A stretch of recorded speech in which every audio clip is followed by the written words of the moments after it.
Moral of the story is that service to others will get you further. If you want to believe that model, you could just simply look at service to others will allow one to evolve to a higher density. And I do think that's also what's going on here, is we're evolving. Evolution hasn't stopped. We didn't just reach this point through Darwinian evolution and that's it, game over. No, I think we're evolving now, but it's like we're self-evolving. You know, it's not, we're not at the whim of our environment anymore. I think like we've taken evolution to our own hands, and it's truly up to all of us where we want to take this game and how we want to play it. You know, the Buddha, this is a famous part of the story that I feel like people overlook, is the Buddha, he went out, became enlightened under the Bodhi tree, 40 days. Actually, was it 40 days? I asked Jesus, 40 days and 40 nights. I don't know if Buddha was 40 days as well, but he went out, became an ascetic, right? Became enlightened, you know, through deep, intense meditation. But he didn't just stop there. He didn't just stop at the holy enlightenment. He came back into the kingdom to teach. And that's the middle way, is he came back into the world. So you can become the holy man, but you always come down. And that's a lesson from psychedelics as well. You can go really high into these other realms, these other densities, get these grand revelations of love and compassion, but we're still human. We're still in the darkness, in the midst of the illusion of Maya. So it's like you bring that essence of the light into the unbalanced darkness that we find ourselves in. I like to say every valid teaching is just a reminder. Every valid teaching should serve as a remembrance for you to come back to you. And if it's not, if directly or indirectly the teaching or teacher is saying you need me, then run the other way, because you really don't. You really don't. That's the times of the past, man. I think that's the times of the past age. We're in the age of Aquarius, as some say, coming from Pisces. I think the times of the past, maybe if you want to label it Pisces, was knowledge had to be transferred from master to disciple just for the conservation of knowledge. It had to be like that. But now we have the internet, so it doesn't have to be like that. So I think we can revere the past and how knowledge was transferred and how it was preserved over millennia in that way. But like you said, we take tidbits that work for us, and I think you also said evolve. We evolve the ways of the past into the ways of now to create essentially new practices and new martial arts or new modalities. Still revering the past, but knowing we don't need to do it like they did it, right? So I revere the sages so much, but I know that I technically don't need them. I'll take what I need from them and become the sage myself, essentially. Welcome, everyone. Today we have another interview, this time with Gary Lee Haskins, who is the host of the Conscious Perspective podcast. And I suggest to check out his podcast. You can see his YouTube channel or check out the Conscious Perspective podcast on all the streaming podcast apps like Spotify, Apple Podcasts, etc. And if you go to his YouTube channel, there are hundreds of episodes where he interviews really interesting guests, people like David Icke, for example, Sarah Elkhaldy, the Alchemist, and many other spiritual teachers and people who are having alternative views, writers, researchers, scientists, thinkers, etc. And Gary's a really cool guy, and I think this was an amazing discussion. And one of the main things that we were focusing on was the path towards enlightenment, if you can call it enlightenment, or some kind of spiritual awakening journey. And we really rumbled and talked for almost 2 hours about different paths and different schools of thought and how one can accelerate their spiritual journey. From things like Buddhism or, Hindu teachings to psychedelics and Law of One teachings and so many other different schools and different belief systems. So I really enjoyed this conversation, and I think you will enjoy it as well.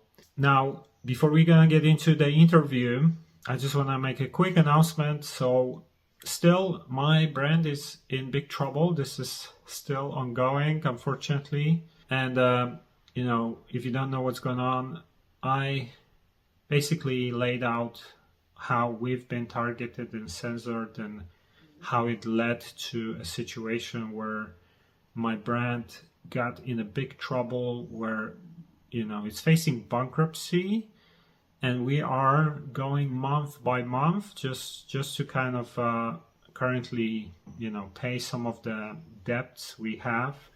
Unfortunately, this is what it is, and we want to continue as much as I can. I'm doing what I can. So if you can support us, that would be amazing. It would really help.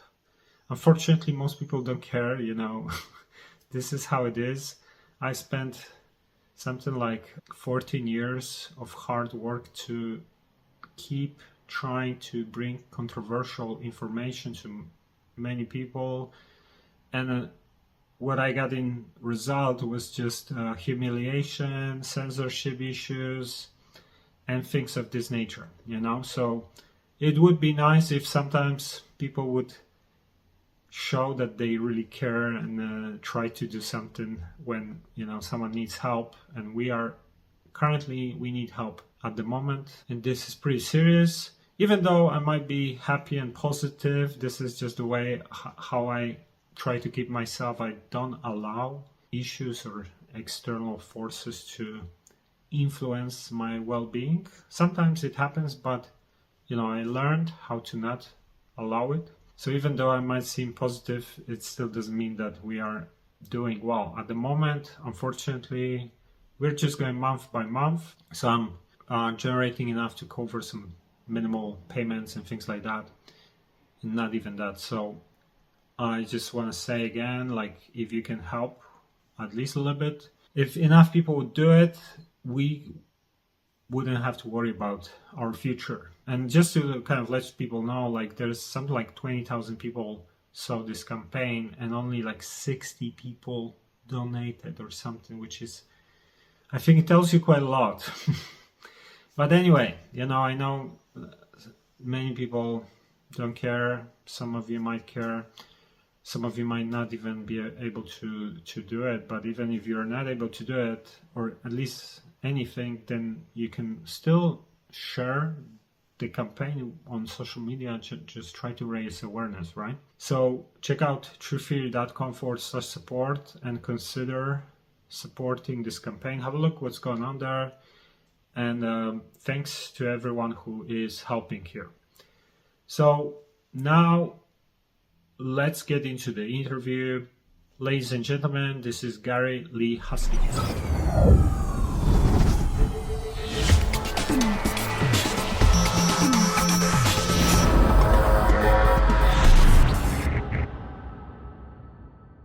Okay, this is Max Sigula from truetheory.com, and this is True Theory Podcast. And my guest today is Gary Haskins, who is a yoga teacher, spiritual seeker, and host of the Conscious Perspective podcast, where he interviews experts in the fields of spirituality and alternative subjects. Gary interviewed world-renowned guests such as David Icke, Sarah Elkhaldy, and many others. So, Gary, welcome to the show. Thank you for having me. My pleasure to be here. No, thanks for coming on. I came across your podcast, I think because you interviewed Sarah Elkhaldy, the Alchemist. Mm-hmm. And then I checked some of your other interviews, and I found out that the range of guests that you pick kind of resonates with the types of people I like to talk to or I'm interested in, like David Icke, for example, as well. So I think you have a pretty interesting perspective, perhaps, on like the mixture of subjects, when it gets to spirituality, a little bit of other things like conspiracies, UFOs, and things like that. Yeah. So I would love to learn a little bit about your story. So maybe you can tell us a little bit about how you became interested in these things and what was your kind of awakening journey like? Yeah, that's always a hard question for me to answer. I never know where to start. I'll start on how I started the podcast altogether. I went through the classical 200-hour yoga teacher training, and I did it during the COVID era. So there was a point in time where we couldn't meet up for our classes. We had to do it over Zoom. and we were doing a specific yoga philosophy class that was 6 hours long. And I realized in the class that I was, for some reason, just more attentive than the other students. I was asking more questions, and there was something that just hit me mid class where I was like, wait a second, I'm interviewing this guy. This guy knows a lot. And he was actually the first person that was ever on my podcast, too. I asked him afterwards, I'm like, hey, do you want to do an interview? But I realized during that actual specific class that it feels like I'm interviewing this guy. I'm asking him a lot of questions, and it was just natural. It was natural wonder and curiosity that led that. And from that point on, I was like, there's nothing stopping me from creating my own Zoom meetings, sending an email to these people, and actually conducting interviews. So that's how I started along my work, how I started along the spiritual path, man. To be honest, I don't know how to answer that. I don't really know where it came from. Some say past lifetimes. Maybe that's true. In this lifetime, maybe from birth, man. I've always been curious. I've always been wondrous at what this whole thing is that we call life. So I really don't know how to answer that, man. I wish I could give you a definitive answer of how I got in the whole spiritual wavelength, but it's so hard to pinpoint. There are certain specific moments that were important, like we could mention when I got into psychedelics, that kind of paved the way in a very efficient way. When I got into doing actually asana yoga, um, when I actually started doing the podcast, that is also psychedelic. Like just having conversation, as you probably know, long form conversation with no distractions. That's very efficient to one sadhana.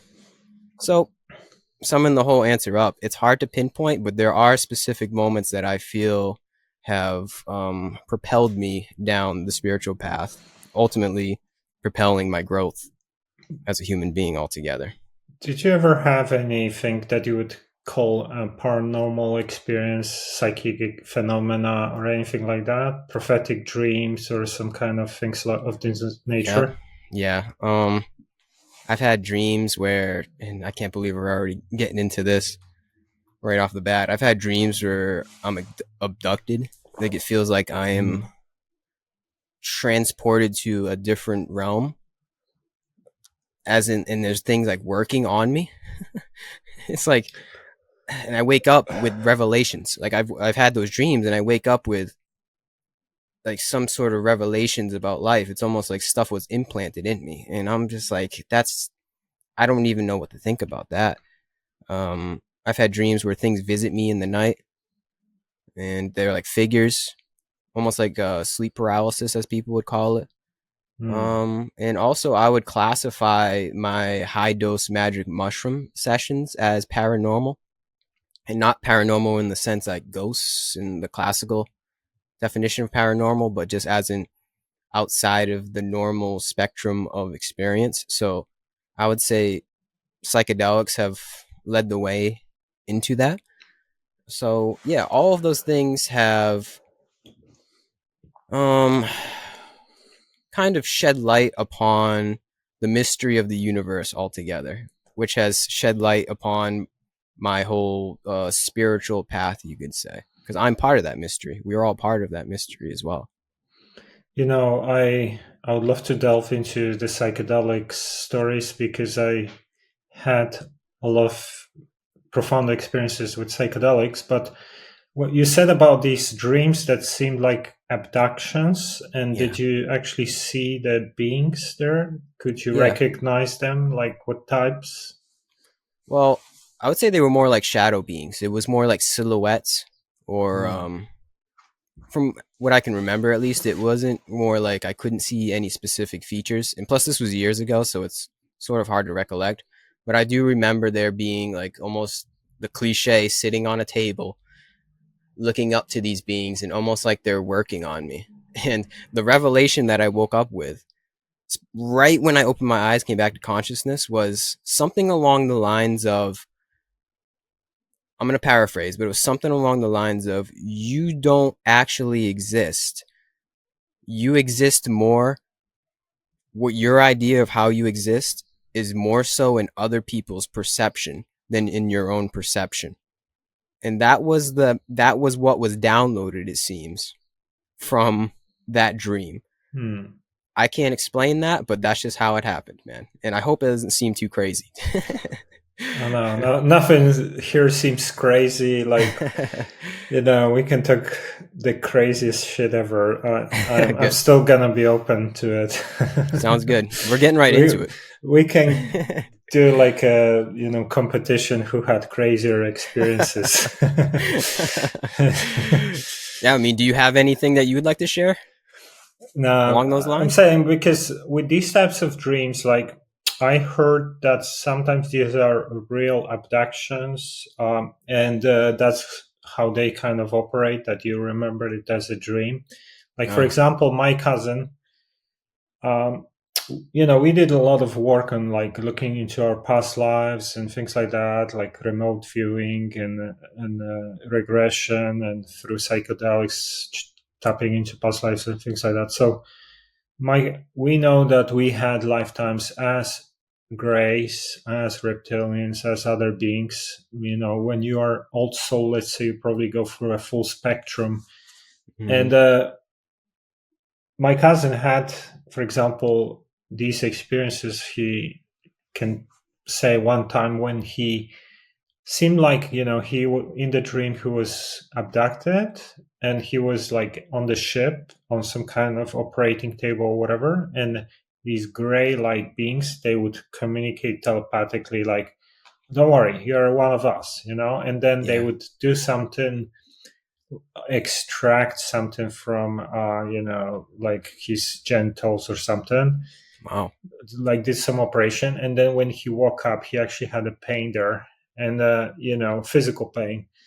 So from what I heard, because I talked to other people who had these types of experiences, these might be actually real.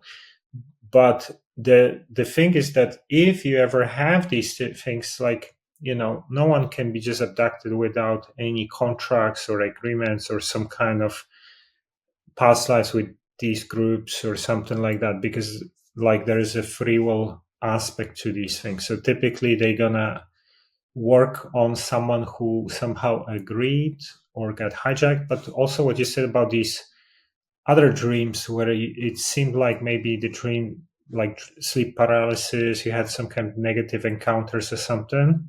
Yeah. That was That's more so negative when it yeah, was that like the realm. I was still in this realm, but the mm, being came into this realm. That was actually scary. But mm, when I had the dream of abduction, quote unquote, there was no fear. It was actually very calming and just actually quite peaceful, to be honest. The beings didn't seem to be nefarious, which is you would think it would be the opposite, right? But it was. It was. yeah, but sometimes they will create some kind of like diversion tactic to make it seem like it's positive, or Yeah. Mm, like I heard about these types of things. When people are stressed, they will appear in a positive ways, or they will project something positive so people feel comfortable. But the other type, it could be just something like these types of parasitical attacks from some of these negative entities that sometimes they can hijack dreams, or they can, I heard about even like these sexual demons that appear in dreams. I don't know, like, but what, from what I understand, is like this type of stuff happens sometimes if we allow it somehow. Maybe sometimes we are not clean in some oh, kind of like for example, I had this woman who one time asked me about something similar. She said she had these sleep paralysis, some kind of things you're describing. And then I looked at her back, and she had this massive demon tattooed on her back. oh, jeez. And I felt like, from my understanding, actually, when you tattoo some symbols or things like that, this can create a contract with these entities. Mm, So it's kind of like there are all these different reasons sometimes, why some of this can happen. It's not just like that this can happen for no reason or something. I feel like sometimes we are maybe going into these directions through like just the way we live Yeah. lives, if this is like, a real kind of hijacked dream or something, Yeah. I know what you're yeah. saying though, but it's all up to our will. Like essentially we, whether we know it or not, whether it's conscious or unconscious, we allow these things to happen to us. Yeah, sometimes it could be something like that, sometimes through fear or whatever, like just lack of, let's say, being clean with our thoughts or behaviors or actions and things like that. Like, we just kind of attract. Same way, like when you're not healthy, your immunity goes down and you can kind Yeah. of Mm-hmm. parasites or whatever bacteria can start kind of Mm. taking over. So it can be a little bit like that with these etheric beings, I feel like, from what Yeah. I've learned so far. Yeah, and tell me a little bit about your mushroom experiences. Like, what's happened? Oh man. I've I've had a decent amount, so let me try and summarize it. I'll summarize, I guess, the ones where it took the most. You know, the heroic doses, as Terence McKenna would say. It just absolutely blew my mind, for lack of better words. It just opened Pandora's box, you could say. It just allowed me to see myself, the world, totally different, man. It just puts you in such a foreign mindset, like the one that we're in right now. If we were on 5 grams of mushrooms, it's like it puts you in a different reality. It's hard to explain. It's very hard to explain. But I took it. I guess if you want to like try to describe what happened phenomenally, I ate it, and then all of a sudden, I just appeared. Well, there was eyes that just appeared all around me in complete darkness. It was just these eyes. If you look up, it's just kind of strange, but if you look up the painting of Alex Gray, I Yeah. think it's called. Well, he has a lot like this, but Alex Gray has one where it's called Death. Uh, And it felt like a dying process. It might have been an ego dying process, but there's one, it's called Death. You can look it up. There's a guy laying in bed, and there's eyes surrounding him. That was me. I was laying in my yeah. bed in darkness, and the eyes just engulfed the entire environment that I was in. And then at Hmm. that same moment, it wasn't just the sight. In that moment, this love just hit me. Love that I've never felt before. It just like entered my being and started sobbing uncontrollably. I don't care, I'll say it. Just started crying. I couldn't help but cry. And it wasn't crying out of sadness. It was crying out of um intense bliss that I've never felt before. And from that moment on, I realized that mushrooms are a sacrament. They're not Hmm. just a way to escape. They're not just a way to get high. Some people can use them in that way, but if you use them for your own, you could say, benefit, your own growth, they will lead you there. Especially if you do them by yourself in darkness, like Terence McKenna instructed to do so. It will allow you to feel this unconditional love that you, I was going to say you can't feel on the reg. You can feel it, but it's very difficult. I'll just say that it's very difficult, especially in our world, especially in the age of Kali Yuga, as they say. It's quite difficult to feel that unconditional love of God. You can, and I think that's what the path is truly all about, is feeling that and embodying that love without the use of psychedelics, because Hmm. you always come down, right? The mushroom experience isn't forever. Or other experiences as well, DMT, LSD, they all allude to that. They all allude to tapping in, if you do it in the right way, to the God of love. And once you get that, once you know that that is like the destination per se, I think it's up to us to be able to integrate integrate that lifestyle and embody that lifestyle in the goings on of the world of Kali Yuga. So amidst the illusion of Maya that we live in, how can we become loving beings? Because I had that experience, man, and I can't unsee it. I can't unfeel it, you know? Some may call it Yeah. ego death, spiritual awakening. But that one experience is something where I caught a glimpse that I cannot unsee. And it's a good thing. It's a blessing. It's not like it's not like I want to be like this and unsee it. It's something that I feel was a sort of grace that I saw and felt. So that was one experience that led me down love. And then there was, With these eyes, sorry, yeah, go ahead. did you feel like they were actually like some real beings staring at you? Did you get that feeling, or you think that there was a vision of these eyes? Hard to say. It was a vision of some eyes. Yeah.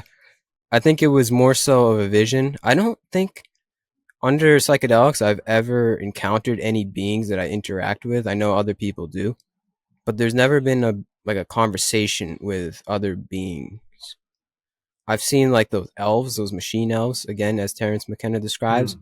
but it was never like a telepathic communication that other people describe as. I don't know why. Maybe that's just not in my makeup, but I've never been able to like touch base with Krishna. You know what I mean? I don't know why, like I said, but I do have visions, but there's no like interactability within that. It's just kind of like a enhancement of the movie, you could say. So yeah, there was no beings that I was able to tap into.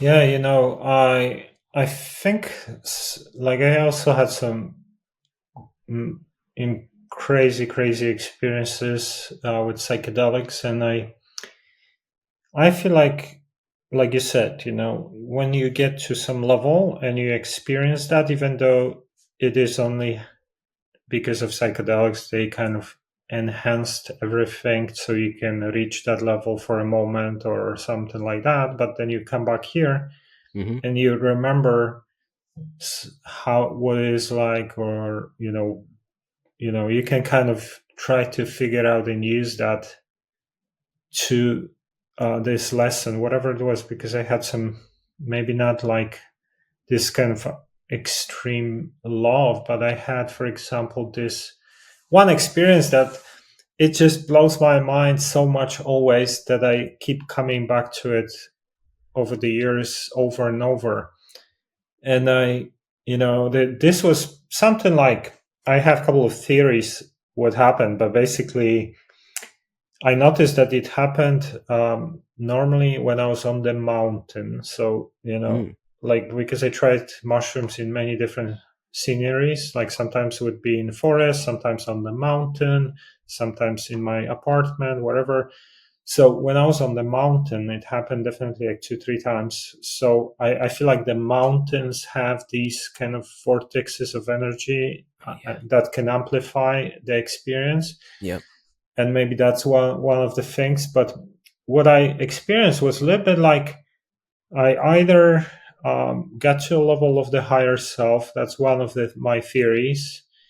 Second, maybe I was like somewhere in between densities or dimensions, because I was like in the body and I was in the higher realm at the same Hmm. time. So I could see like two different worlds, let's say, and I could see how they are connected. Yeah. So I could see everything on Earth, everything in this reality simultaneously. Like I could see why the things are the way they are, why my life is, for example, the way it is, how everything is fractally connected, Yep.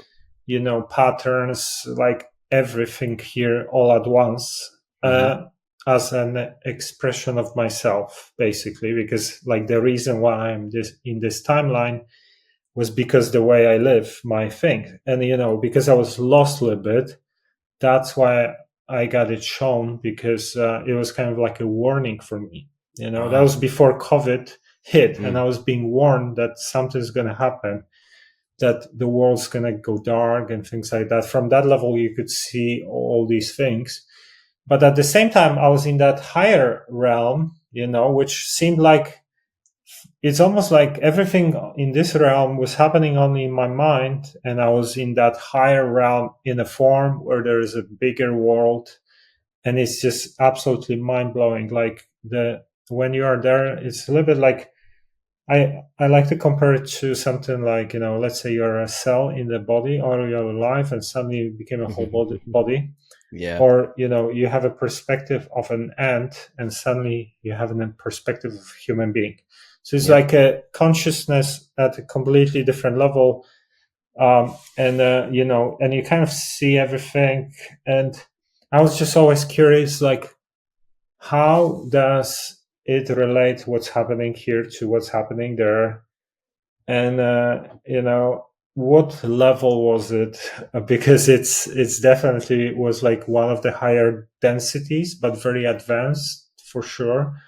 And it's just always like I come back to trying to remember as much as I want from it, because once you see it, once you're there, you have no doubts what is that you see, because it is pretty obvious, like you see Yeah. everything from that perspective. So this is not a hallucination, this is not a vision anymore, this is just like you just reached a different level. And for me, everyone who says, you can get to there without psychedelics, I don't think I can agree. Yeah, right. Once you take psychedelics, you understand. I think you can, but it takes time, man. I think it takes time and a lot of isolation because those realms are just they're there, like you said, but the psychedelics allow us to see it very effectively and very quickly. So I think it's possible. I don't want to doubt the capacity of the human mind. I think we have a lot more in our back pocket in terms of abilities and how we can utilize the mind.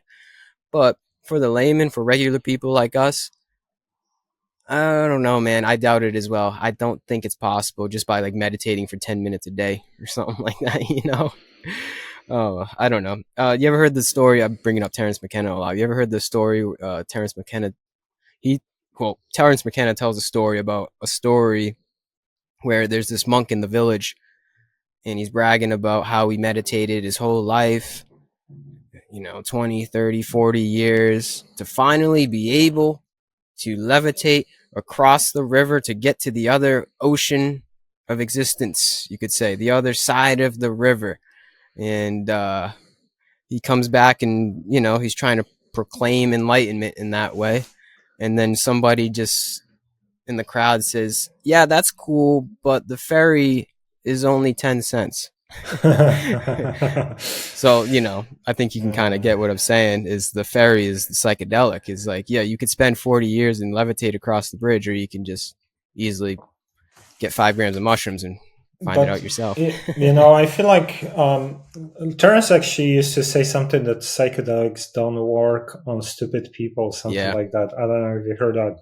Oh yeah, for sure. I believe that as well, man. I think I've been in the midst of many people who have done psychedelics. And this isn't judgmental. I'm not trying to sound Yes. arrogant in this way, but they just don't seem to affect them in the way that they affected me or Terrence or Ramdas.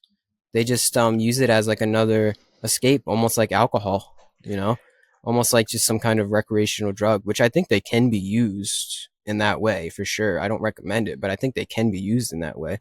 But I think the mind needs to be almost primed, probably through meditation and modalities such as that, in order for psychedelics to have that special effect. The special um, way that they were able to show both of us that there is much more than meets the eye. Yeah, I feel like they work as amplifiers to who you are, like the setting settings, the That's so important. dosage, all these Hmm. things. But then, like, they're like magnifying glass to your own consciousness, let's say. So, like, depending on your own growth and who you are as a person, I feel like that's what's going to get amplified and magnified. I have a theory that, let's say, if you're more advanced soul, like a star seed, whatever, you naturally will have these higher, energetic aspects open within you, or maybe like your spirit guides are kind of more advanced beings, whatever. So then, if you use these, like you tap into some of that, and so, let's say someone who is not at this level, like they're gonna have a completely different experience. And I Yeah. I try these things. Like, for example, one time, I have a friend who is a scientist, and he was very curious about psychedelics from the scientific perspective. So we did some sessions together, and I tried to like tell him, we gotta do certain settings, you gotta set up your intentions, let's do some prayer, blah, blah. He didn't want to do anything like that. He ended up like having a little bit of intention, and finally he got the answer that he wanted, but it didn't come in like crazy ways that I had. Like it just came, with some insights, a little bit of vision and stuff like that. And when I was doing, like, I would have freaking going all the way through the universe to 12 density, go back, talk to like all the different beings, and it was like, completely crazy. And he didn't get even like 1% of that. And I felt like, I think it's just because of like, it's gonna work differently for someone like me who already, let's say, has been on this path for like 15 plus years, Hmm. and this guy doesn't do anything at all, and Yeah. it's just going to work differently for him, perhaps. Hmm. So that's kind of what I think sometimes happens. I um, agree. Yeah. I think you have to have some sort of foundation of introspection, I would say. Some foundation, even if it's just a little bit. And then if you have that, psychedelics are sort of like the lubricant or a very strong propellant. And interesting enough, too, I'd like to say I don't do them anymore. I haven't done them in a few years. So this is something that can be used when they're needed. And then, as Alan Watts says, when you get the message, hang up the phone. So I hung up the phone a few years ago, but yet I still revere them very much so in what they have granted me, because I did them a few times and it just didn't hit in the same way. So there was just something where I was like, I don't need this anymore. So I think they will allow you to get to a certain level, if you even want to say mhm. there's levels in this thing. It will allow oneself to get to a certain stage of realization, and then after you've made it, you could say, there's no need, there's no need. So I would say, if to anyone listening, my recommendation is just follow your intuition with these things, and if it doesn't feel right to do it, then just give it up and follow regular practices like meditation or yoga or just getting out in nature. And yeah, I think that's ultimately where it leads to. I think you can't do psychedelics your whole life. And it's hard to say, it's hard to generalize because we're all on different paths, like you said. But I think in a general sense, we're not meant to do them all the time. And we're not meant to do them for years and years. It's meant to just be something where we get a message. It might be a personal message that is pertained to you, but you get the message, and then yes, you hang up the phone and you carry on. As another saying is, before enlightenment, chop wood, carry water. After enlightenment, chop wood, carry water. It's sort of along those lines. Not saying they'll make you enlightened, but you may reach a certain stage or sense of enlightenment within yourself. And then after you do, you keep going, you keep doing the work. The show goes on. So yeah, that's all I would say is follow one's intuition with these things, and that'll lead the way. Yeah, definitely feel like it's important if you feel like you're drawn to it, and this is natural, like coming from your heart, not because you are excited by just hearing stories or something. I feel like you got to have some kind of level of that discernment to decide Mm-hmm. like if this is the right thing for you or not, because it can be also harmful or dangerous. And I also stopped like 2 years ago because I had some very negative experience, and I feel like it's a little bit like when probability kind of statistic where you throw the dice, and if you throw enough times, you're probably gonna get one enough times and six enough times. It's gonna kind of come back to the same levels at some Mm-hmm. point. Yeah. So I feel like when you start doing these sessions, like, and you, for example, let's say you had a couple of sessions that were just really positive and mind blowing, then you start probably going to get into the opposite of that at some point. Yeah. And for me, it was a bit like that, I had some of these like super helpful, profound, and then like the opposite of that. And that's kind of, I felt like, if you do it for long enough, you probably will have to experience both, because this is just how everything works, is kind of dualistic. Yep. And then you cannot just always have the luck and be always like taking from it all the best things, and then and expect that it's just gonna go like that forever. So Mm-hmm. I don't know. I mean, I kind of had to stop because it became a little bit dangerous, and I and I felt like, for now at least, I need to suspend it. That's kind of at least how it looked like for me. Mm-hmm. What do you think about like this non-duality perspective? This is something. Is it Yeah. coming from like some yogic or Buddhist Yeah. philosophies and stuff like that? Because I Yeah. kind of. It comes from Advaita Vedanta. That's the original non-dual philosophy. But the people that I speak to, one would dub them as Neo-Advaita, which is like you say like almost like a reformation of the old ways of Advaita Vedanta, using different terminology. And yeah, I don't know. What do you want me to speak on about it? I mean, th- this Advaita Vedanta, I don't know how to say it. This is from what, like Bhagavad Gita or something? Is that I related? don't think that's from the Gita. I mean, you could say it all relates to the Gita in one way or the other, but it's I don't specifically know the origins, to be honest, of Advaita Vedanta and what saint preached that. I mean, you could say it's from the Upanishads, most likely. So this is But like the Hindu yogic teachings. yeah, it's I mean, to sum it up, it's that it's all is one. We've all heard that before. All is one, non-dual, right? What does that mean? Not two. Uh, so there's a lot of different flavors. There's a lot of different explanations, as people can see online, and it's quite simple, to be honest. It means all is one. That's the main premise of the whole entire philosophy, is that there is no subject and object here. There is just simply one going on, if you want to call it that. There is just the one presence, the one God, and that is it. And once you lose yourself to some kind of subject object orientation where you think you're separate from this one force, then you suffer.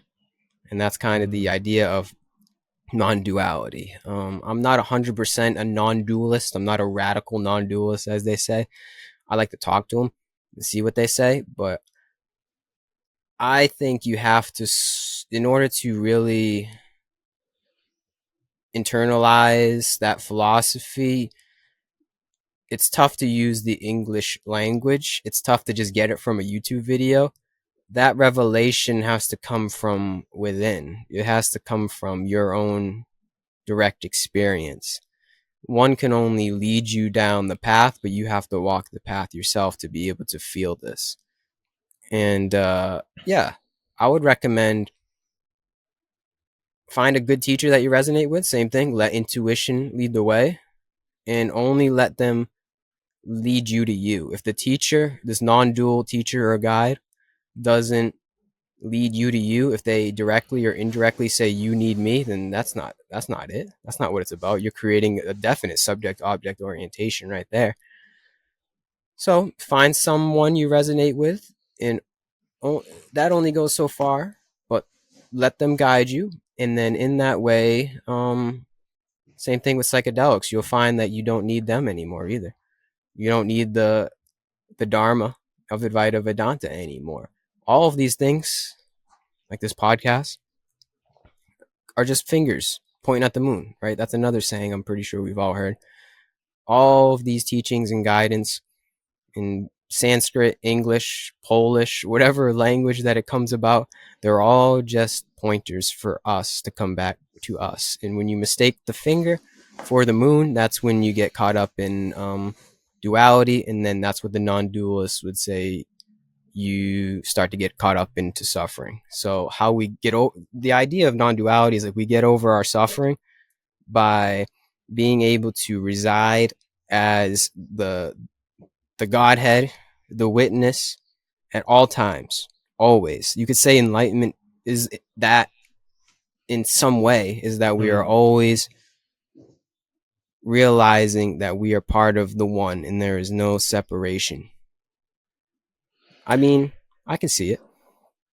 So let's say, because, a lot of people try to understand such concepts, same like you would want to understand science or something, like, because like we all hear everything is one all the time from the hippies in the 60s, and Yeah. what it really means. I feel like this can be understood because same way, like, think about, let's say, you're having a dream, and in the dream you are the avatar, but you are also the dream, right? Because all the other characters are projections of your mind. So, this is in a way same thing here. Like, everything Mm-hmm. is just one entity, one mind having a dream, and looking at this dream through different lenses, like your body, my body, a body of an ant and things like that, to see what it is like to, you know, experience the whole thing through a different glasses and stuff Yeah. like that. But it's the same thing. It's just one entity. So I feel like there are many ways that someone can conceptualize or understand this idea of being everything is one. But then when it gets to like living through this non-dual lens or perspective, it's kind of like I'm trying to think how I could also understand it. So maybe I could explain it to someone as well if someone would want to properly understand that. Do you think it's kind of like understanding, for example, that if everything is one, everything is like you, and then whatever happens in your life is kind of like your own creation or something, and you should not like get angry or annoyed by these situations because they're for your growth, or you manifested them or something. Do you think this is like one of these things? Yeah, that's the essence, is that essentially if everything is me, that means everything is for me in some way. Um, and I would say with that perspective, it leads one down a road of wiser decisions where they might not get angry if they didn't have that perspective. You know, it's like they potentially can make wiser decisions to honor that perspective, and honor the oneness in all. And I think that's what really matters. It's like we can have these revelations of the self, but it only means something when you are able to incorporate that and integrate it within your life. So I see it as like, yeah, all is one, but I'm still Gary. So what I got to do in my Garyness is bring that sense of the oneness into the goings on and the karma, you could say, of my life and make the dharma. And I think that's what it is. And then, someone might argue and say, well, isn't that two? How can there be Gary and then God? How can it be non-dual if there's two entities that you just described? I understand that, but that's the case of language. I can't describe it without using the English language. But you could say that relationship is one, right? You could say there is a relationship, but that is one relationship that you incorporate. So you could see it as two, but it's really one non-dual movement, or one non-dual flow, or one non-dual will that comes about in this perspective. It gets finicky and it sounds like a paradox when you try to describe it, but in a realistic manner, it just means Honestly, very simply, see everything and everyone as a part of yourself. And if you can resonate at that level, which obviously it's easier said than done, but if you can start to see that a little more as your life goes on, you may find that you start to treat yourself differently. You start to treat others differently, more loving, more cooperative, more compassionate. And that's just natural. Like there is this natural flow of love that comes about being able to dwell in on the throne of non-duality, right? And like I said, it's not easy. I think that's why we're here though, is to be able to do that and sort of, I think I said it before, integrate that mindset into our goings on. But the journey is the destination. There's another cliche. I think little by little, the spiritual path is us being able to tap in with the one. Some say God. You don't have to say God. You can say the one, the universe, the force. Tap into that on a regular basis. And then eventually you start to just become a loving being, a saint, you could say, saintly.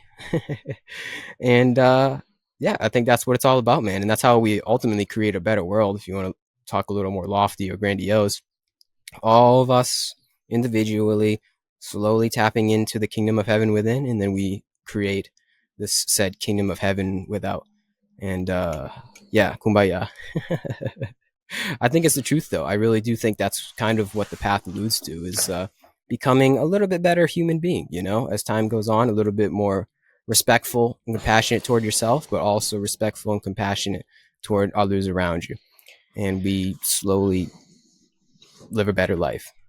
Yeah, I feel like the more I understand some of these things, the more I see whenever something negative happens from, like, in my life, let's say from small things. Let's say like today I had some guy who attacked me in the comments for Oh, whatever reason, and he kind of pissed me off a little bit. But then I felt like, I cannot take these things personally, because there's always going to be someone like that who going to have a different perspective and whatever. So I just decided to ignore him and stuff like that, because I felt like I responded first time and then he got even more. So I felt like there's just no point to like keep coming back and forth. But I feel like this is it's like the goal is maybe to try to not be so reactive yeah, when something negative, let's say, happens, triggers you, yeah, because very often a lot of these things happen because we somehow create these things. Sometimes it's just people have these big desires, let's say, like I see it with some business people, like they get stressed a lot, they get a lot of aggressive competitors or people trying to take advantage of them, whatever. But you pick the path here, you want to have more for yourself, so that's also the environment you're entering, right? So it's kind of like this is what's going to come with that often, right? As when you enter, it depends what kind of life you want to have as well. More peaceful, then you're probably going to have less of these things happening to you. hmm, I don't know. I feel like all these things kind of teach us, but at the same time, the other thing about what you said about, like, yeah, trying to be more loving towards others. I don't know. Sometimes I feel like you in this world you have to have like a little bit of both. So you gotta have like this mindset of how they say, like, love everyone but take no shit or something like that. Because if you are too good sometimes, like here, people will take advantage of you all the time. Like I've had experienced that many times when I wanted to be okay as much as I can, then people would take more and more, or I would start attracting people who would want to take advantage of me. yeah. And I gotta respect myself as well. I have You gotta my love own yourself first. boundaries, so it's kind of like having that balance. I think it's crucial, especially in today's world. Amen. Yeah, I feel that. And you know what the thing is because we're using the word love, and it's sort of been co opted over the years, along with God. Same thing. God is love. Mm. But I think we're slowly figuring out what love really is. And love isn't passiveness. It's not submission. It's strength. Mm. It's especially as a masculine figure, as a man, it's strength, honor, courage. It's not love like you see in the movies. And I'm still figuring it out as time goes on, but I'm starting to figure out it's not the classical idea of love that has been described to us before. Mm. But I think that's why we're here. We're figuring out how to embody love in our own way, because how it looks for me is going to look different for you. How it looks for us is going to look different for Alexander the Great. You know what I mean? But I think it's all the same essence of love, but it's not the classical idea, like I said, that we see in the Disney movies. Yeah, it's interesting. Also, another thing, I feel like that kind of another misunderstanding, misconception, how people look at things. So let's say something as good or evil. Like, are you a good guy or not? Or let's say you're trying to make money from some kind of work that we're doing, then that's evil because this should be free or whatever. You feel like there is always like there's no such thing as one side only or the other. Like nothing is black or white. Mm-hmm.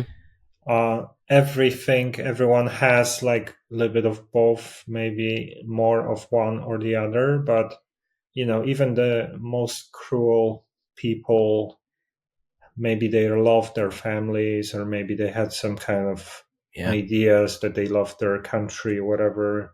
Or so it's kind of like everything you do, even let's say if you do this type of work and you create content that inspires a lot of people, like you're still probably using some evil corporations Yeah, exactly. to do it, Uh-huh. or technology that was like used by slave labor or whatever. So it's Yeah. kind of like you cannot be one or the other, good or evil, all the time.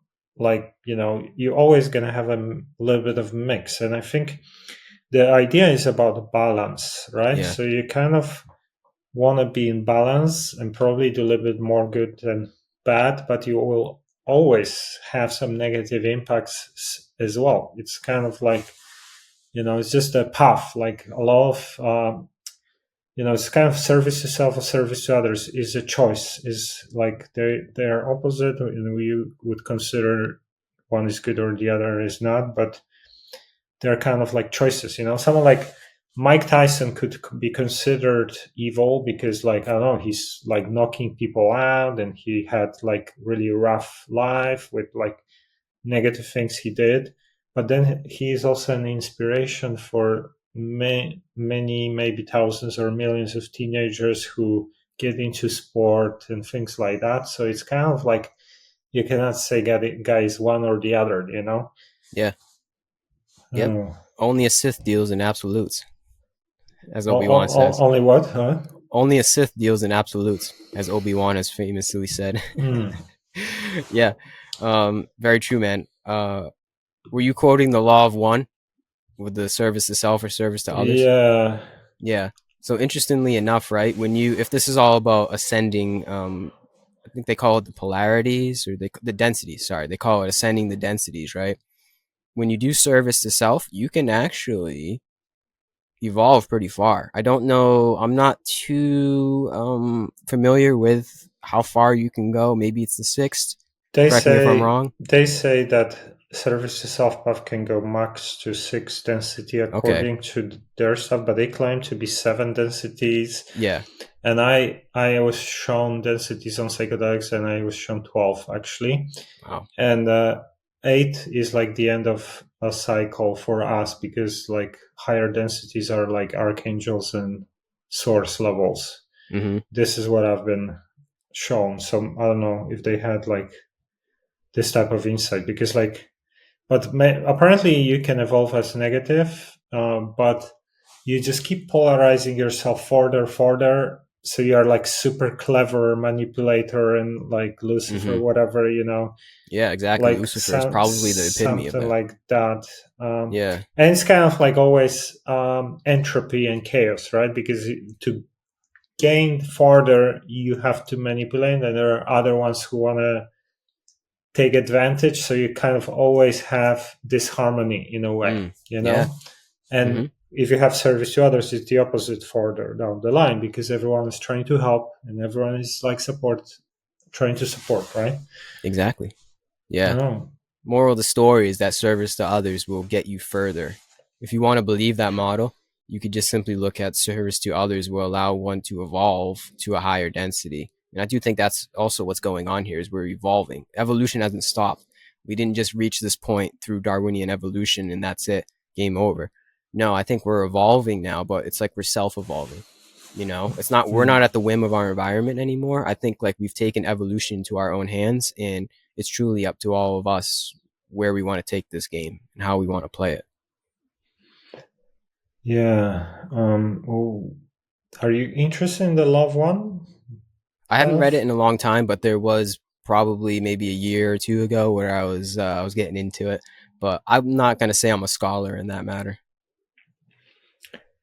Yeah, there are. um I mean, a lot of these things resonate, like, but I always have questions about these things. Some things like, Yeah, I don't know. There's what was her name? I forgot. Um, anyway, I I don't remember. There's this other woman who has like these super advanced teachings, and he talks about densities and but I don't remember her talking about name. theosophy with a Helena Oblonsky or whatever her name is. No, Blavatsky, no, no. no, Um, but anyway, I if I gonna remember, I gonna come back it'll come to it. back if it's meant to. Yeah. well, Um, well, moral of the story, I'll say as well as it seems like I like to say the truth is one, and the wise call it by many names. That's actually from the Rig Veda. I like to keep that in the back of my head. And I think the truth, part of the truth at least, is that we're evolving in some way. Whether you want to read the Vedas, whether you want to read Theosophy, whether you want to read the Law of One, whatever model you want to put into your head, it seems like there's something going on here, right? A non-dualist would be like, "There's nothing going on here," but okay, you can take that. It seems like there's something going on here, and we're evolving, right? It feels like we're evolving toward more and more novelty. Again, as Terence McKenna would say, we're evolving, and like I said, it's up to us to be able to evolve. And I think that's the spiritual path is we're evolving ourselves in a way to sort of purify ourselves, you could say. And then we reach states of higher compassion and love, like I already said. But it's not in this classical way. We're not evolving in the classical way of Darwinian evolution, and we're not yeah. evolving in a way of the classical love that we've been conditioned into. So it's hard to describe because I don't really know where we're going. Like I said, it's novel. I'm not a prophet. I get inclinations of where we're going. I get inclinations of where this all comes from based upon models of the past. But how can I try to describe where we're evolving to? I don't think anybody knows. Nobody really knows. But it does. And maybe you feel the same way. It does feel like we're ascending, you could say. Do you feel as though like we're moving toward a higher realm or like these higher Yeah. densities that are described in the law of one? Yeah, like, they say that when you are going through the evolution of the soul through the densities, you reach the level of the higher self, which is something, I think they say level of seven, late seven density or something. Yeah, I don't But know.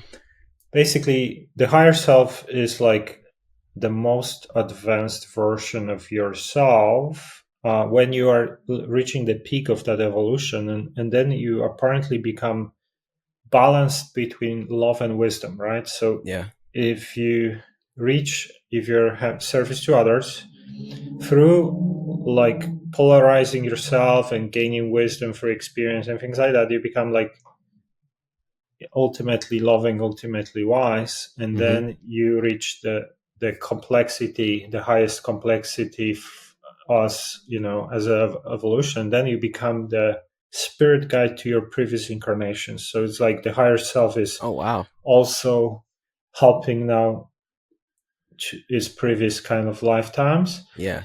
But the way I see the whole process is, if you think about, like, the source is love and wisdom, right? Because it's like supreme intelligence and it's love as the main kind of characteristics. So the source is kind of dividing itself into small units, and these units go through evolution to merge back to the source once again, to reach the level of the source. So it's also like forgets its own aspects, but allows it to have like free will and experience Mm-hmm. of good and bad or whatever. But ultimately, it gets back to the level of itself, because even like at the higher densities, you become hive mind and things like that. So you're in many bodies. So you keep coming back to the collective mind through the process of these densities. I think the evolution is a little bit like that. Yeah. And then the thing about fourth density, which is like what we are entering now, it's a little bit like when you are moving from being a teenager to being an adult, right? So it's kind of like they say like the fifth density is the thing, because like the first three, then you have four, which is like the end and the beginning, and then you have 5, 6, 7. It's like the adulthood, let's say. And at 4 you decide on your further evolution. So it's like we are at the peak of third density, and moving into fourth. So if you polarize yourself too much as service to self, you either have a reset, or you can switch polarity and start incarnating in fourth, fifth density, sixth density further as a service to self being. So you kind of, Mm. this is the moment of deciding of your evolution further, Yep. Yeah. So that's Mm-hmm. kind of when you're becoming an adult, and you're aware, self-aware. You can, because when you were a kid, you were maybe acting instinctively, or you were irresponsible. Now you are gaining that self-awareness, responsibility, so you can decide who you want to be further. Mm-hmm. That's kind of how I see it, from my Yeah. Very well understanding. said. Yeah. Yeah. Yeah. Yeah. It's a sort of accountability in that way, right? Like it's all up to us. Wherever you want to take this, it's all up to you. And that's what I like about Buddhism and yoga.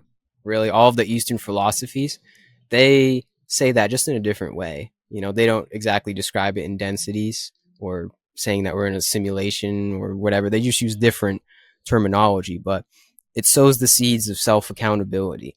And I feel that, especially what's going on right now. It feels like we're going through puberty, and where you want to take your adulthood is completely 100% up to you. And maybe if you realize that, this is just off the top of my head, if you realize that it's 100% up to you, maybe you have in a way already evolved to a higher density. Like just by having that perspective of self empowerment, that you can and will evolve higher, maybe just by realizing that is an evolution in itself. You know what I'm getting at? Yeah, I mean, that means you are quite advanced, I think like so. when you're Yeah. Yeah. already understanding that, I guess. I don't know. That was just off the top of my head. It seems like if there are stages and levels to this thing, that has to be part of a sort of leveling up, is realizing how much freedom that you truly have in this incarnation and how you can create from that vantage point of freedom. Yeah, even the Law of One talks about, like, they say crusaders, they call them crusaders, how they hijack the planet, sorry, and install their puppets like Illuminati, whatever, and then they create a system and programming of the masses, so the masses become service to self, Mm, and then they cannot evolve. So it's a little bit like trying to take advantage of the fact that you have this choice and you forget the path, what it is about, because here everyone is getting programmed into following the service to self path. yeah. So, okay. What about, let's say, you interviewed quite a lot of interesting people.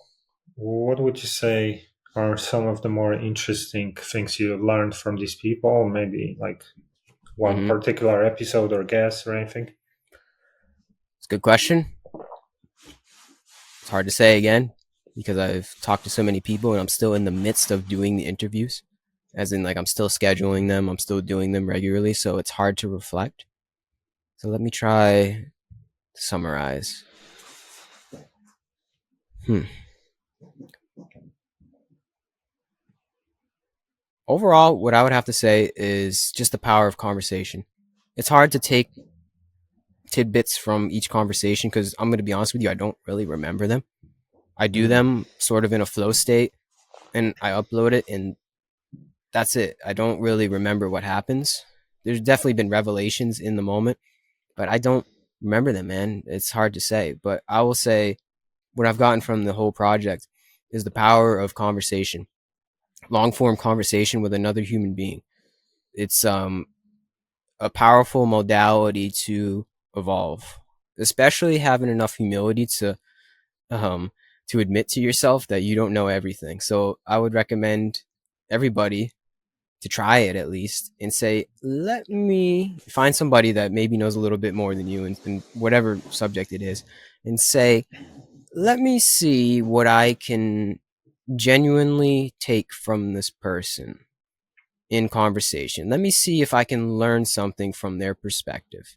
Let me just sit back, not act like I know everything for a little bit here, dispel my ego for a little bit, and go in with some willing ignorance. That's kind of how I enter. I'm like, I'm going to see this person as the Buddha for a little bit and see if I can learn. And it's in that regard, if one can enter that state, I'll say it's very powerful. Very, very powerful. What I've got from it, man, like I said, it's hard to say. It's so hard to say. I mean, I've had some very, very transformative talks that are almost like psychedelic experiences.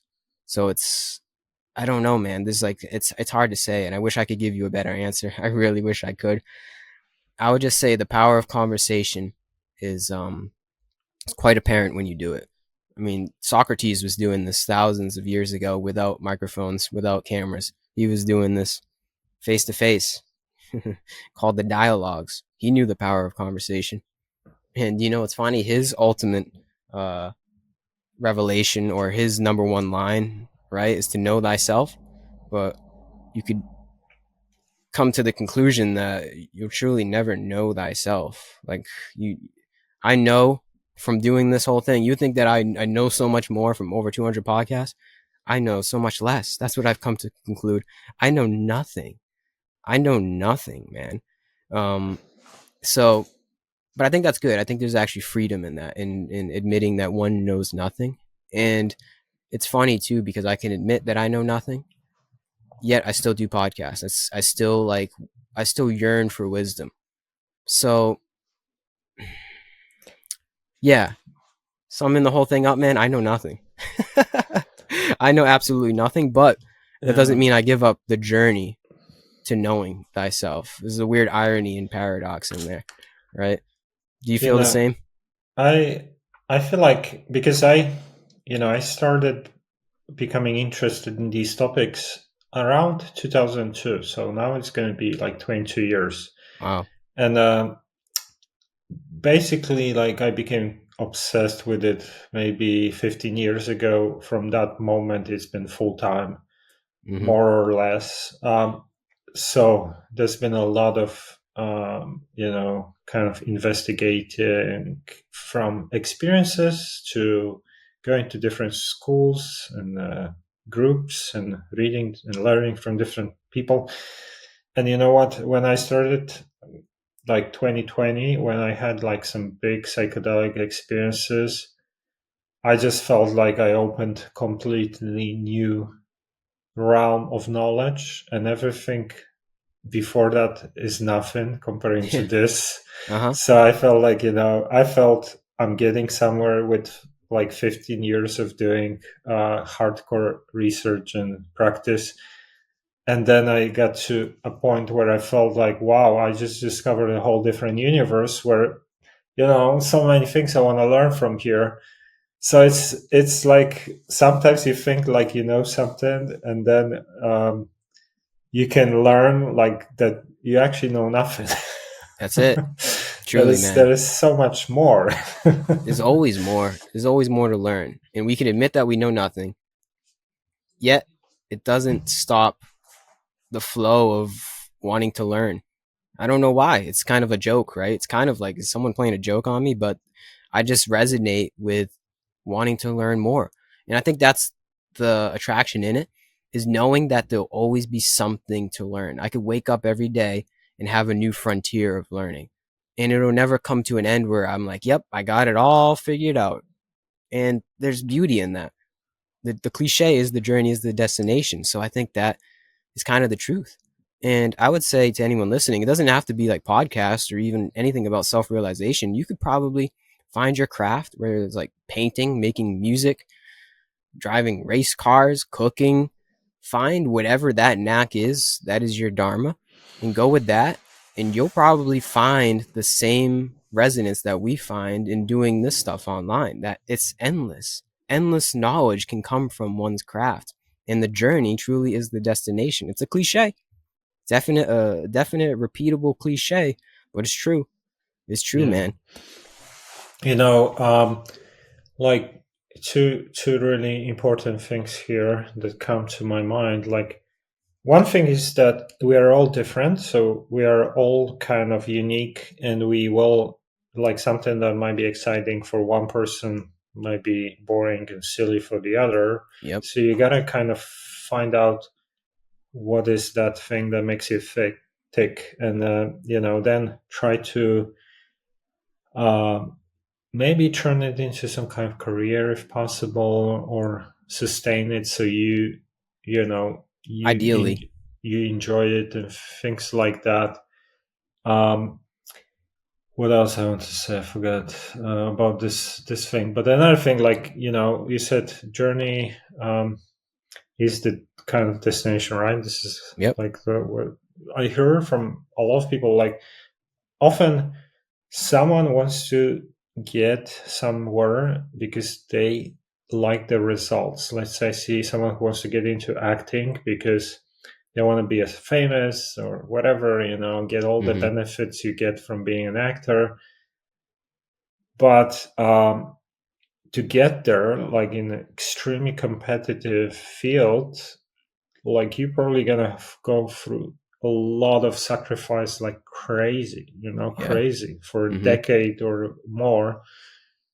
And people don't want to do that. Like they want to reap the rewards, so they're in it for wrong reason. like Yep. like I Exactly. when I hear people talking about, for example, I was listening to this guy who is this Swedish actor who there's this series called Altered Carbon. I don't know if you watched that. This like No. sci-fi Mm-mm. cyberpunk series, but I like the series on Netflix. And then the guy who's the main actor, he was talking about it, how he was going through so many challenges with like first becoming, some kind of national theater in Sweden, then going up and up and up.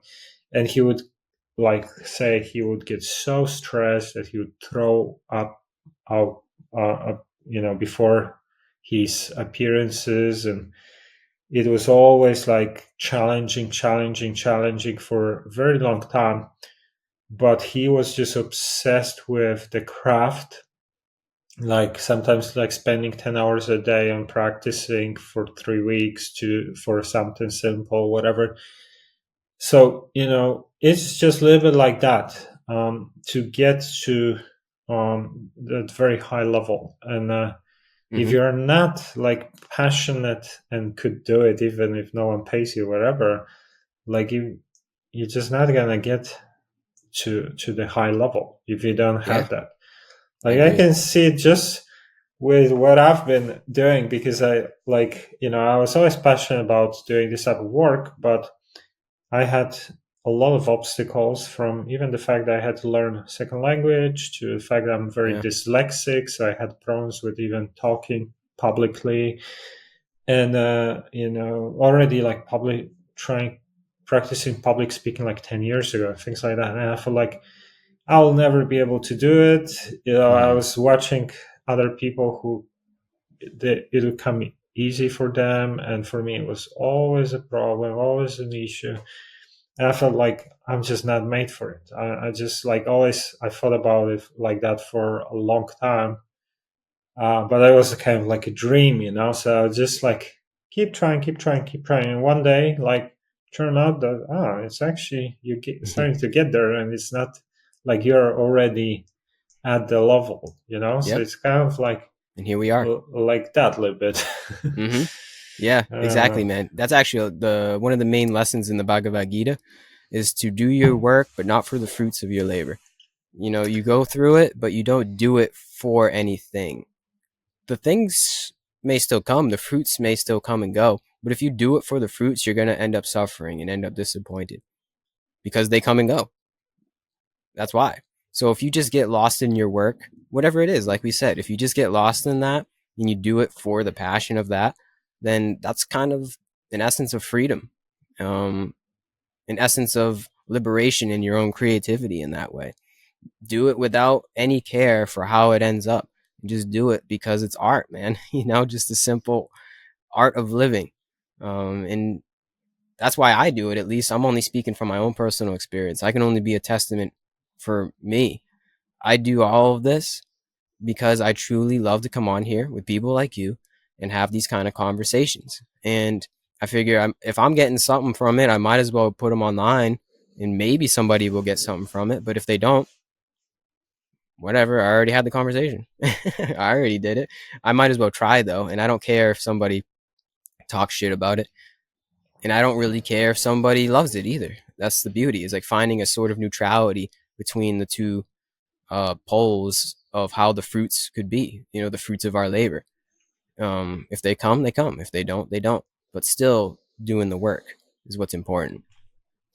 yeah, and it's really important to kind of ignore the all the negative voices from Yeah. the outside, because there is always someone's going to judge you. There's always someone who's not going to like whatever it is that you're doing. They're going to have something to say about it, because through their lens, maybe this is should be different. But it's your thing. So you should not. You should listen to yourself. This is what you like there, and there's going to be people who are going to like it as well, and there's going to be Amen. always people who will judge you and criticize you and whatever. And I had also a problem with getting into that for quite a long time, because I was afraid what others going to think about me. If I'm going to start talking about these things publicly, they're going to think I'm crazy, whatever. But Yeah.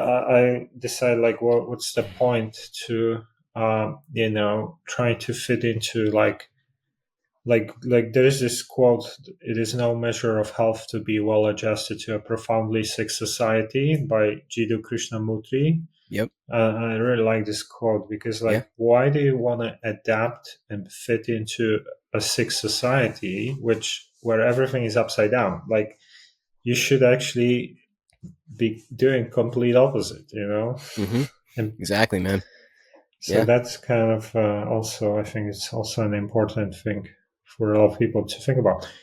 What about, I don't know, is there any kind of thing on your mind, maybe something that you're researching lately, or something you think about a lot? Like, I don't know, for me, maybe it's like the shift into 4D and the era we are entering now, and some of these things. Like, do you have anything like that that is currently like really takes uh, your interest, or something maybe from the last year or Mm, currently? it's hard to say, man. That's a very open question. Something fascinating. How about you go first, and then I'll build off of you. Do you have anything? I'll ask you that question because I don't have anything off the top of my head. Yeah. So one of the things is, I'm trying to get into, like, I feel like part of my path here is to, um, be like this shaman, healer, whatever, because I discovered these kind of hypnosis, let's say, techniques that helped me to release some entities or some kind of etheric implants and things like that. And it kind of led me to discover a whole new world where, I look at, let's say, your life, like your well-being, like there are things that could be affecting you physically, could be like affecting your life, that are not, for an average person, they are not able to figure it out. Where do they come from? Whatever is the negative aspect, or for a doctor, let's say you might have a health problem, and the reason might be very esoteric actually behind it. Hmm. So through the fact that I had these experiences where I had some of these things and then I was able to remove them through these sessions, that just opened my mind to a whole new thing, where I noticed, like, this is the future, like this is like how you should approach a person as a multi-dimensional being, where everything here is like divided into sections. So like you go to a doctor, they're gonna give you some pills that's gonna mitigate the symptoms, Yep. and not really figure out the root cause. And even if they're going to figure out the root cause, it's not probably the main root cause, or whatever. So, we are like very, very complex, because there are so many other things. Like, we're living in a like universe with different density levels, and like dimensions and energies and past lives and karmic things and curses, and like some family dynamics and childhood things, and all these different things are kind of having an impact. So there are techniques which can help you to tap into where is the root cause through like the higher self or hypnosis or psychics or whatever. And I started seeing how like this is working, and I became interested and want to kind of start learning that. So at the moment, I'm researching some of these techniques and figuring out which one I'm probably gonna focus on to learn. So that's kind of because I see flaws in some of them. Like, I tried a lot of these modalities on myself over the years, and some of the ones I'm talking about now, I feel like they're some of the best ones, but I still feel like, I would improve something here or whatever, or maybe this is like flawed. So this is also my kind of perfectionism coming in. So I want to make sure that I'm focusing on the best thing if I'm going Yeah. to start learning properly. Mm-hmm. I don't know. So Yeah. this is kind of one of the things that I'm looking into now. I think that's the path of the shaman, man. Is we heal ourselves, and however we heal ourselves, we translate that into healing the village. If you want to take the classical shaman approach, is we take those modalities, put it in our medicine bag, and then we help others. Because it's like, how can you not? When you reach a certain part of the path of realization, I feel as though there is a subtle obligation, maybe not so subtle, to give back. It's like if I know that these modalities have worked so well for me, how can I not at least try to help others that I can see are suffering, that aren't really others, that are really just me? So how can I not help myself, right? So I think that's the path of the shaman, man. And I don't think everything is going to work. Some things may work better for others for some reason. I don't know why. I think, we just have different makeup, different karma. So find what works for you, and then I think like attracts like. You'll find others that it will also work for along that path. You know, you'll find other people that will want your healing, that will want your guidance, and then you help them. But you can't save the world. That's the thing. Is we as much as we want to, as much as I want to, you can't help everybody, unfortunately. But you can Yeah. help a lot of people for sure. And I noticed also that some people not they will get what they resonate with. So, for example, I try to sometimes I see people around me who I know exactly how to help them, where is the problem, but they are not going to listen because they Mm-mm. are programmed or they are not believing in anything I'm saying, whatever. And Yeah. then when I try to like help them because I'm like, freak, I just know what to do. You're complaining all the time, and I know, and you're still not like taking it seriously. And when I would try, like, let's say, I don't know, I one time I like some of these sessions I'm describing, I actually bought it for my sister, which was pretty expensive session because and it didn't work on her. It didn't work. Like they Mm-hmm. said, that there was like a higher self didn't give permission for the session. I was like, and they said this is very rare. And I felt like, wow, how is that possible? I thought this is going to help her. It helped me. It helped some of the people I know, but it didn't work with her. And she's like the one that needs help a lot, but she doesn't do anything about it, right? Because she's like just always like complaining, doesn't do much about it, living in that all the time. And maybe that's the thing. Maybe she doesn't match the solution because she doesn't do anything towards it. And maybe Yep. if she would start looking for solutions and trying to heal herself, this would work, this Mm-hmm. would actually become the thing. Because so it's kind of like you said, you cannot help everyone because some people are not ready for help. Like maybe it is like, if you would help her, she would come back to the old patterns because, the thing that caused her issues wouldn't be resolved.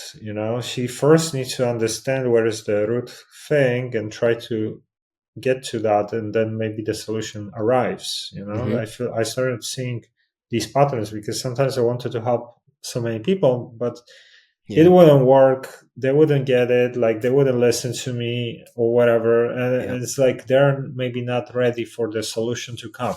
Yeah. Well said. Yeah. One Yeah. has to be open to it, in order to receive the guidance or healing or have it makes a little bit of sense. At least one has to be open themselves.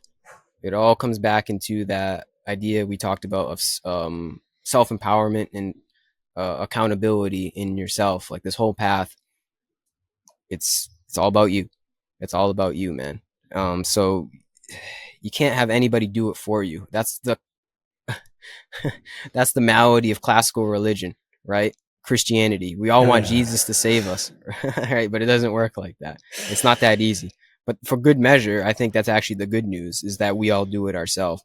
Um, I don't know. You could see it as, oh, it's all up to me, and that could be scary.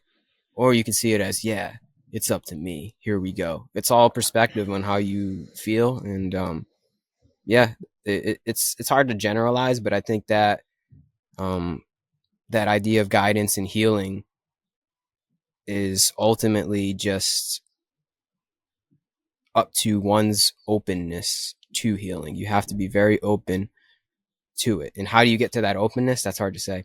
I don't know. The sages say suffering.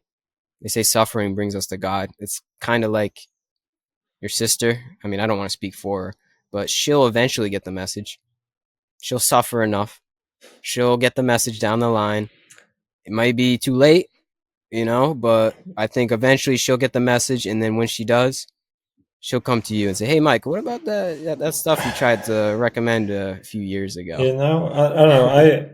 I actually, I was listening to Dolores Cannon's one of the videos, and she said something like this: "Don't try to awaken people who are like too much whatever service to self, or they're like not interested in that. And those obviously who are already awakened, you also don't need to because they're already there. But try to focus on those in the middle, Mm, something like that. I don't remember like the exactly, but it really made me think because sometimes I see these people, like especially people maybe close to me. I feel like I want to help them so much. I know yeah. where is the problem. I'm trying, and they never get anywhere. They look at me like don't even take me seriously, don't believe what I'm saying, whatever, and it just doesn't do anything good. And then sometimes it actually makes things worse because now Hmm. they like get defensive. They think I'm like criticizing them. They start like pointing things towards me, whatever, like whatever. It just doesn't work. And it seems like, if someone is too much in one direction, like they see things through their own lens and this is their path, and you cannot affect their path because this is what they chose or whatever. Is Yep. kind of so we can try to like show the path and be a guidance for those who are listening, but if they are not ready for it, maybe this is not for them, or maybe not in this lifetime or something. I don't know. That's kind of what I've learned. Like Yeah. it's just you cannot change someone if they don't want to that. Mm. I would say that's actually the good news. Imagine if we could save the world, and like if we had the ability to save the world, I would feel like a definite obligation.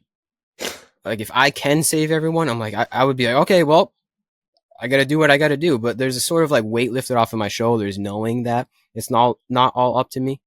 You know what I mean? And putting out the guidance in a sort of no strings attached way is actually more calming. Like that's the good news to me, is that I can't save everybody, even though that would be cool. But oh god, I if I had to save everyone, that would be pretty intense. I'm glad it's not that way. Uh, But we can do what we can do for ourselves, and hopefully others see the example if they're open enough. We save ourselves to save the world. That's what I like to say. That's the best we can all do. And that's the good news. yeah, I feel like it's always the most important, really, to like be the change, focus on yourself, and be the example, and then that affects many other things as well. Exactly, man. Exactly. And my examples are all the sages of the past. All these people that did it way before the internet and podcasts, way before our modern world.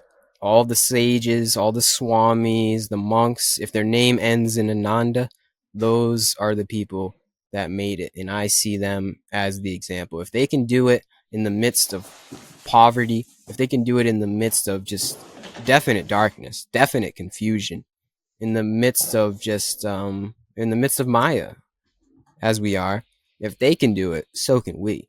We all have so much at our disposal to free ourselves, man. Like, think about the time that we're in, right?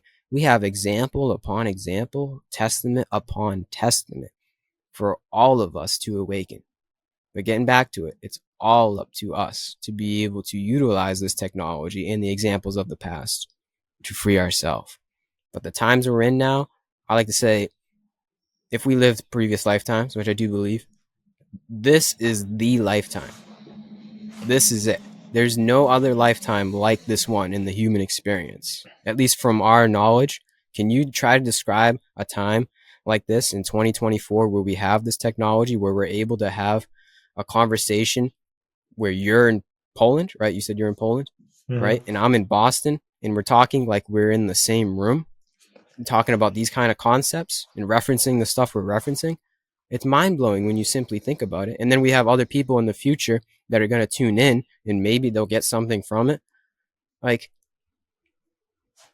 what? Yeah, It's we're amazing. It's we're a miracle. we're living in a pretty extraordinary times, but Yeah. at the same time, so many people are depressed and unhappy because I don't know, they compare themselves to fake celebrities on Instagram or Mm-hmm. whatever, and it's actually pretty crazy because if you think about it, like an average person, Western world now has so much more than anyone else in the history. Like the king didn't have a fridge with fruits from different parts of the world. Yep.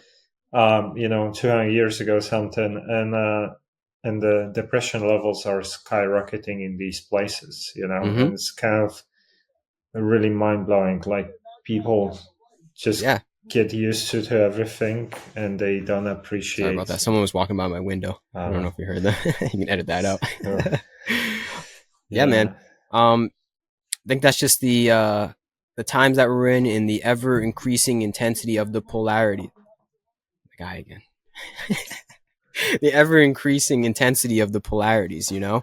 We have the darkness intensifying, but we also have the light. So it's up to us to be able to balance that, because I recognize the darkness. I recognize the darkness of our time so much. It's so intense. But I don't let that get to me, because I know really what's going on and how we can utilize these technologies, utilize the darkness. You can say a lot of people think AI and the technology that we have is like it's the mark of the beast, right? It's coming out and we're building some kind of satanic organism that's going to be like a parasite. It may be for some. It may already be that for some, for sure. We may be in a sort of mind control with this technology.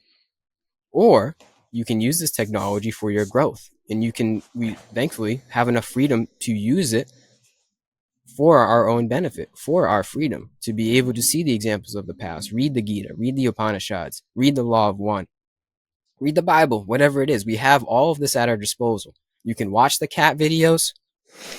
You can go on TikTok, watch all the dance videos you want, or you can use it for your growth.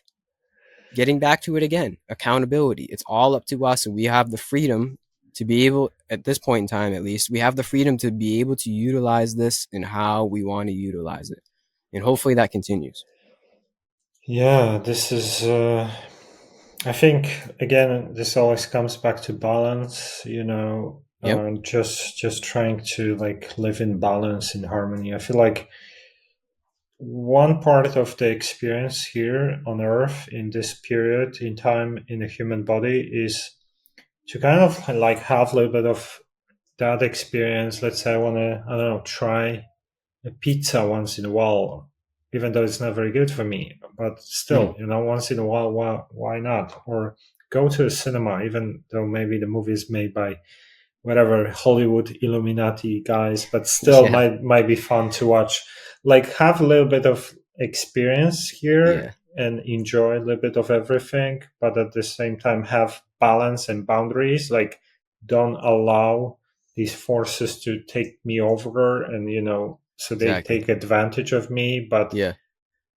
kind of like still keep doing my path, doing my work, and trying to be more service to others than I'm service to self, but still utilize what I have here. And it is some of it is maybe good, some not, but Yeah. that's kind of how I feel. It's really the key is balance, because even when you look at people who are like programmed by materialism, like they think the happiness will come when they get the money, whatever, and often like they catch themselves like they just like keep going for newer car, bigger house, whatever, and they are still unhappy, and they start Yep. having all the more stress and responsibilities and issues.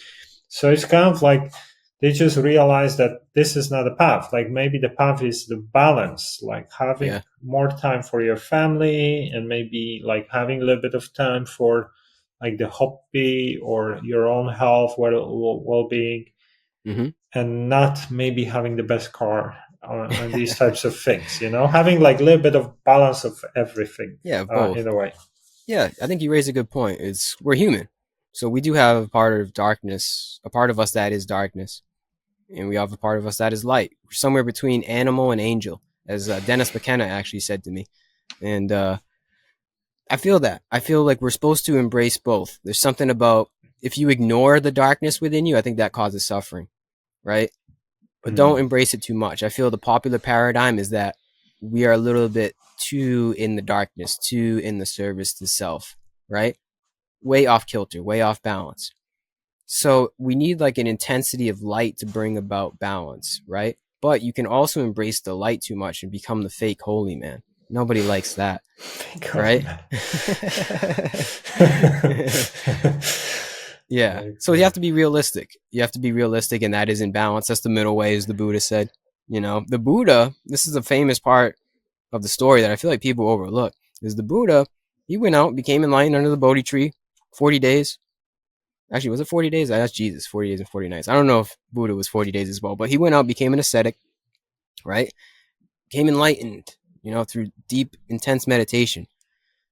But he didn't just stop there. He didn't just stop at the holy enlightenment. He came back into the kingdom to teach. And that's the middle way. Is he came back into the world. So you can become the holy man, but you always come down. And that's a lesson from psychedelics as well. You can go really high into these other realms, these other densities, get these grand revelations of love and compassion, but we're still human. We're still in the darkness, in the midst of the illusion of Maya. So it's like you bring that essence of the light into the unbalanced darkness that we find ourselves in. And that, I think, is the human experience, at least in this incarnation, right? Is to find the dance between two poles and to really not embrace either one too much. So, you know? yeah, this is, it's funny because, one time actually on psychedelics, it was like 2 years ago or something, I had this, or 3 years ago, I was actually had a vision or kind of explanation of some of that we were talking about. So, in first, it was about balance. Like I was being explained that with different examples, how if you go out of balance is not good. So, for example, one of the examples I was shown was a athlete, a bodybuilder who like tries to be healthy and fit, but suddenly goes too far and starting to like take steroids and look too good, and is like obsessed with muscles, and then the bones would break. So there was like a vision I was being shown, and I was being shown these examples of like that everything is about balance, and if you go too far it's not good as well, too healthy, Yeah. too, like you said, spiritual, enlightened, whatever. Yeah. And Fake holy.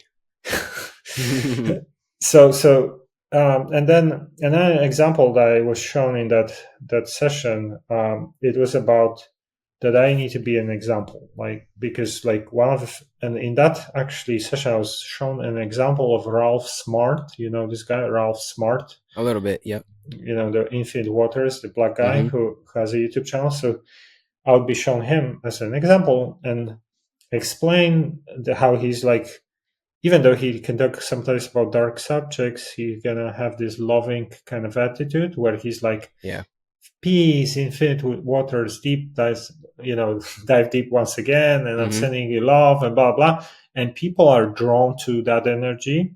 So, and sometimes I had these moments when I would like go into attack mode on the elite or corporations or whatever with Yep. memes and things like that, and it's kind of would create backfire, so because if you have this way how you approach, let's say share the information with what kind of energy you put into it, it always will reflect, how people are Yeah. going to react and things like that. That's why I feel like if you look at someone like Terence McKenna, who could talk about crazy topics, let's say like mechanical elves and the stone ape theory, whatever, like he Yep. can talk about woo subjects and still be taken seriously by mainstream scientists and mainstream community as a philosopher, whatever.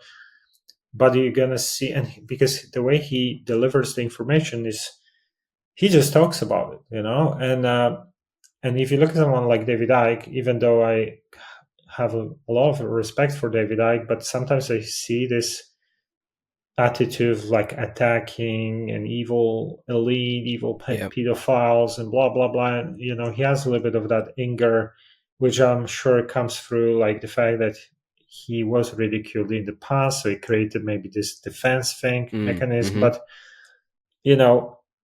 that kind of energy, delivering also woo subjects informations with this attitude, now creates a reflection, backfires, where people ridicule here for talking about reptilians. No one ridicules Terence McKenna for saying that he was talking to a mushroom or seeing mechanical elves.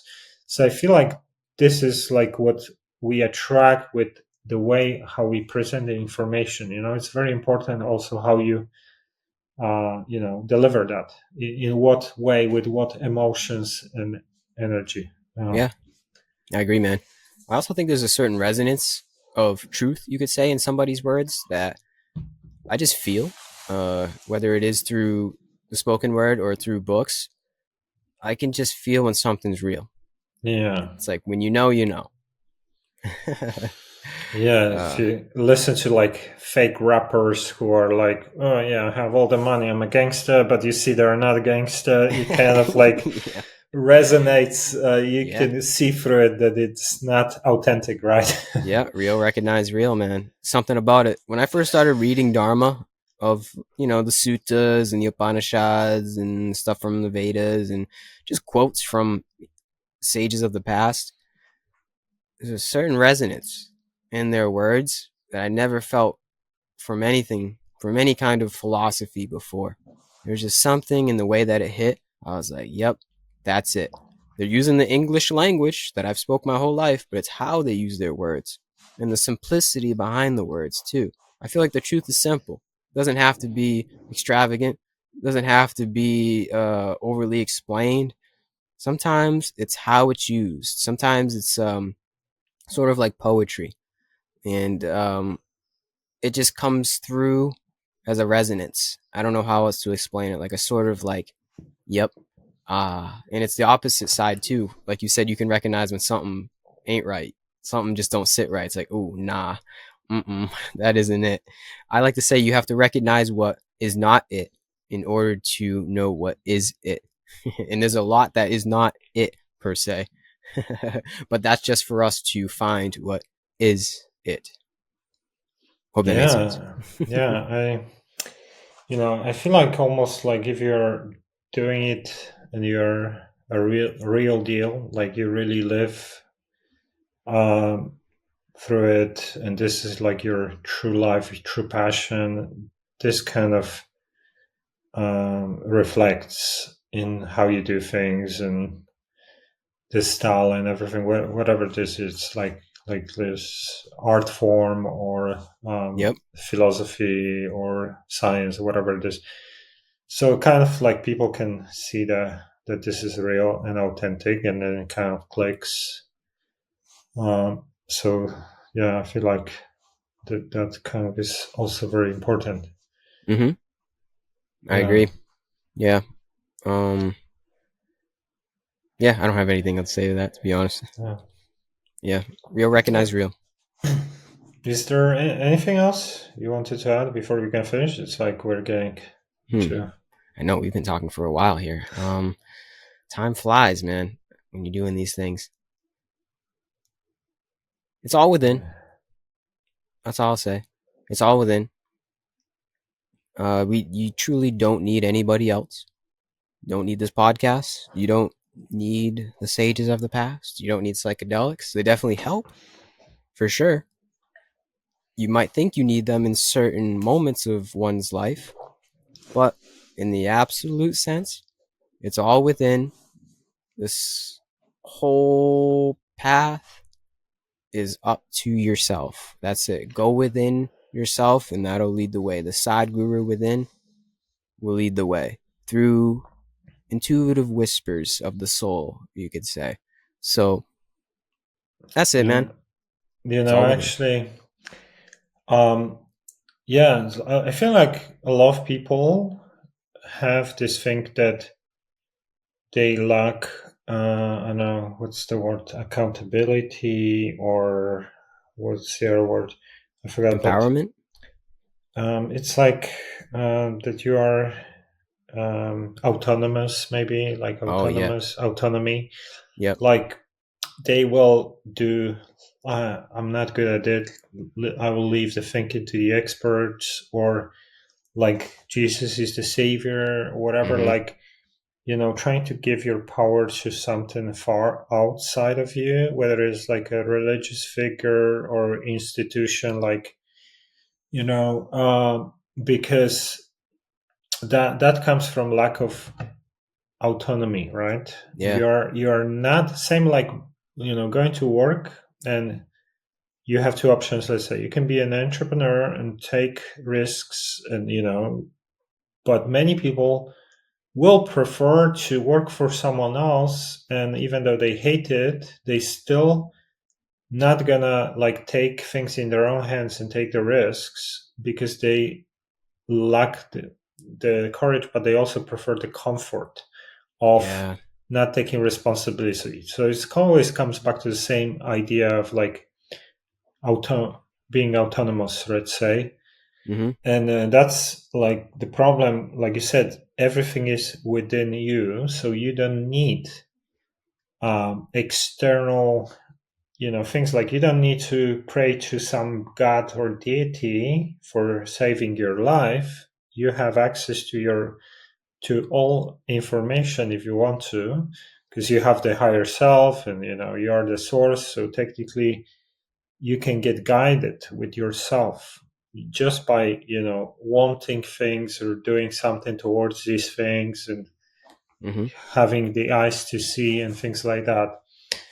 And that's kind of like I think this is a problem for, like, let's say the people who are not evolved to a level yet where we are moving into that world where you don't need the external to guide you or to help you. Even just like the idea of, like, let's say if Jesus is the real deal and he existed and his teachings, let's say, are true, like the idea would be that it's not like worship me and I'm the Mm-hmm. king. Yeah. You become the Yeah. self self-realized person. Like that's what you should learn from me. Yeah. And Exactly. not the opposite, like Yeah. treat me on a pedestal and things like that. Like Mm-mm. I feel like people are completely missing the point. Oh yeah, they have been for thousands of years. Unfortunately, I like to say every valid teaching is just a reminder. Every valid teaching should serve as a remembrance for you to come back to you. And if it's not, if directly or indirectly the teaching or teacher is saying you need me, then run the other way because you really don't. You really don't. Yeah, the true teacher can show you the path, but if they're gonna tell you that, like they want to create this relationship, a massive guru, and you listen to everything what I tell you, blah blah, that's a red flag to me. Like Mm-hmm. I can understand sometimes that someone that has higher level of knowledge and skill, like there should be some level of respect for them, and all these things, but like for example, I remember when I used to do Qigong and I was training for a Chinese guy who supposedly was a authority. Uh, I was always curious, why do we do things the way we do? Like why hands like this, not like that, and some other teachers showing differently. And he was not very good in like trying to explain it Mm-hmm. why, because it's a secret knowledge, and you got to do what the master says. Oh And yeah. I didn't like this kind of approach, because like for me, I want to understand the logic behind it, Yeah. and Yep. if you think about, like, this is a problem for many people, that they get caught into some kind of tradition or this idea of like, this is the guru, he's the best, so Yeah. let's listen to everything he says because he's always right about Yeah. everything, or like It's called a with cult. or even with things like shamanism or martial arts, right? So for example, if you look at the history of martial arts, like you had all these different styles like taekwondo, jiu-jitsu, karate, judo, whatever, Thai boxing, and they were all great, and they all had amazing tradition, which was way more than combat sports, but art form and things like that. But now, like, we're in the 21st century, someone decided to take the best from all these different styles and turn it into MMA, which is Mm. maybe even more, you know, kind of, it's a better style than, because it's just the evolution and things. So Yeah. I respect the tradition and everything, and that all these different things have their culture, but I can make something better from Mm-hmm. all that knowledge that I have available today. And I feel like that's what I started doing with shamanism, is like Yep.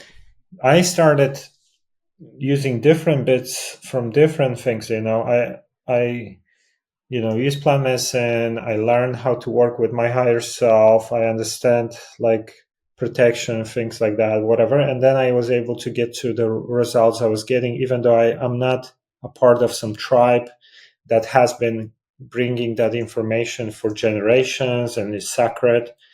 So it's kind of like a little bit like, also to think about, like, because people get caught up, this is the best way because like these masters were doing it for thousands of years, so we got to do it exactly like they did.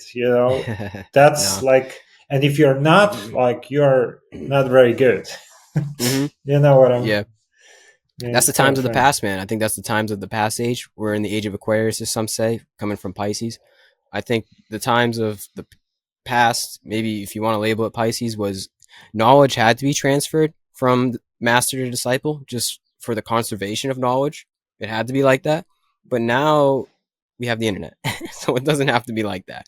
So I think we can revere the past and how knowledge was transferred and how it was preserved over millennia in that way.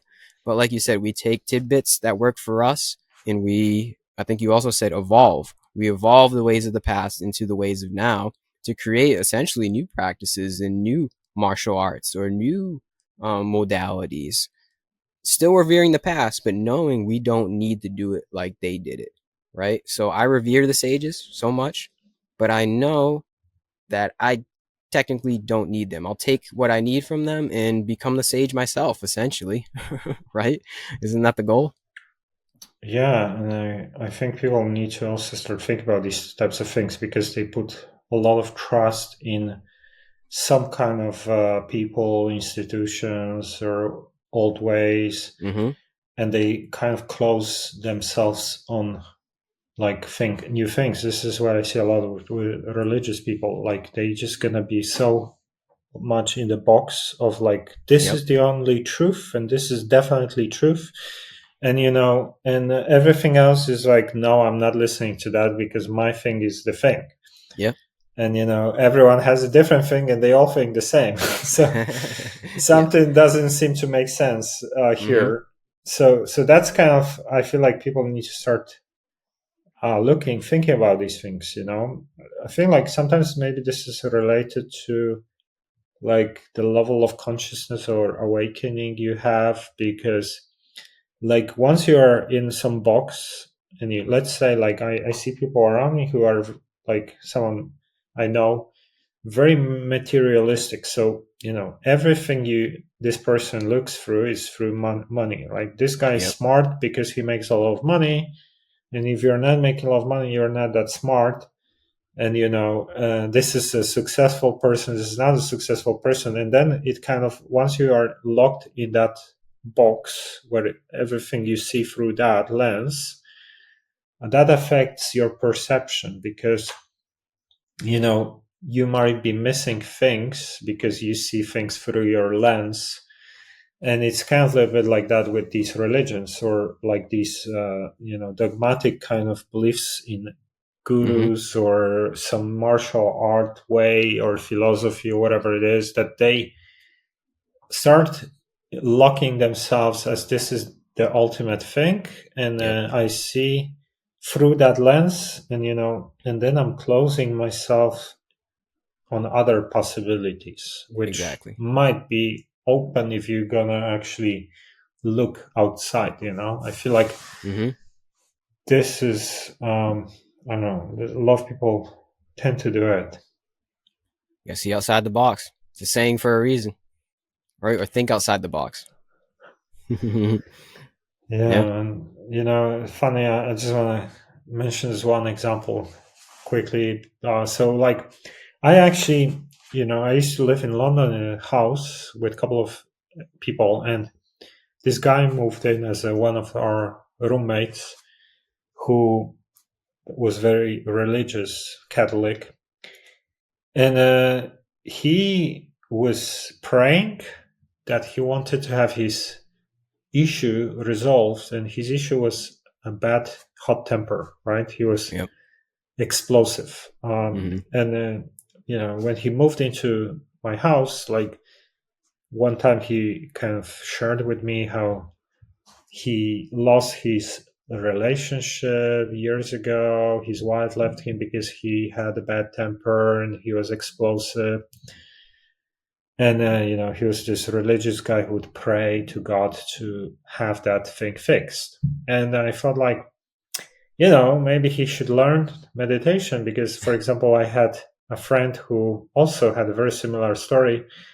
And through meditation, he started becoming calmer and controlling his emotions and things like that. So I felt like, your prayer just got answered. You just moved to my house where I can teach you meditation and you're going to become calmer and things like that. But because he was so religious, like he just didn't even want to listen to about meditation because he thought this is like some occult practice and, tarot cards and meditation and yoga are evil, whatever, like they're like Hmm. demonic, whatever. Yep. So I felt like, wow, this is just so crazy. Like you prayed for solution, the solution arrives, but you're not able to see the solution because of your own religion. Yep. And I felt Uh, like this is just crazy. I yeah. mean, how this is exactly how people kind of lock themselves in these boxes sometimes. Yeah, man. Jeez. Literally crazy. It's literal insanity. And sad to see. Sad to see. But I don't know. It's not up to us. They're not meant to see it at this point for some reason. I don't know. I think eventually we all will see it per se in time. Not in this lifetime, but in time, I think we will. Yeah, maybe. Maybe Maybe. we'll get there. Maybe. We All shall see. right. It's almost 2 hours, so let's wrap it up. Is there anything else you wanted to add before we can finish? That's it, man. It's all within. One thing I would recommend for anybody, just meditate. We talked a lot in this last 2 hours, different things you can do, and we went to some depths of the mind, but keep it simple. It's like, what can I do, Gary? Just meditate. Just find some time to meditate, disconnect from all the goings on, the drama of our life, technology, all of this. You don't need this podcast. You don't need any of this. That sounds bad, but truly, you don't need me. You don't need Mike. All you need is yourself. Go within, meditate, be still and know, a wise man once said. Be still and know that you are God. That's it. Thank All you, man. right. Thank you. Thanks a lot for joining me. It was great to talk to you. For sure. This is an honor for me. I really appreciate you asking me to come on here. This was an awesome talk. And yeah, keep on keeping on, man. Keep doing your thing. This was great. Thanks. Maybe we can do an update in a couple of weeks or months if you're going to be Definitely. interested. Yeah. All right. Thank you. Cheers. Peace and love, everyone.